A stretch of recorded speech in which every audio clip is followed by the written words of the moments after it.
Good afternoon, Mr. Chair and committee members. Thank you so much. I am proud to present AB 1443, a straightforward bill to stop taxing tips earned by California service workers.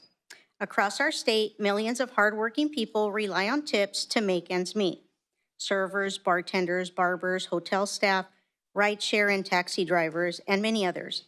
These are the people who put in long hours, provide excellent service, and earn their income not from wages alone, but through the generosity of their customers. And yet, every time they get a tip, the state takes a cut. That's fundamentally unfair. These tips are not paid by employers. They are voluntary, earned through personal service, and often make up a large share of someone's take-home income. In a state with one of the highest costs of living in the country, taxing tips is just another way we're making life harder for working people.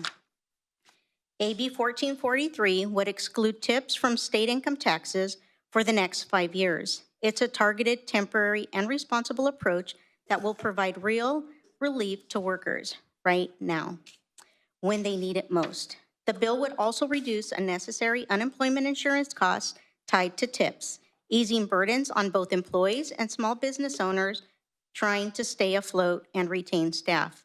Let's not forget the scale of who this bill affects. There are over 300,000 rideshare drivers operating across the state, many of whom depend on tips. Add to that our restaurant, hospitality, and beauty industry workers, and you're talking about hundreds of thousands of Californians who are taxed for simply being good at their jobs. Meanwhile, the state continues to collect record tax revenues while small businesses and independent workers struggle to stay above water. We have a responsibility to foster an economic environment where people don't just survive, but can actually thrive. That starts with letting them keep the money they earn. This bill is about fairness. It's about respect for working people. The government doesn't deserve a piece of their tip jar. They earned it, and they should keep it. With me today to provide testimony is Matt Sutton, Senior Vice President of Government Affairs at the California Restaurant Association. We find this to be one of many efforts in the building in particular to address affordability crisis-related issues. We are appreciative of the caucus calling out that issue. It's an issue we've been experiencing in the restaurant climate for quite some time.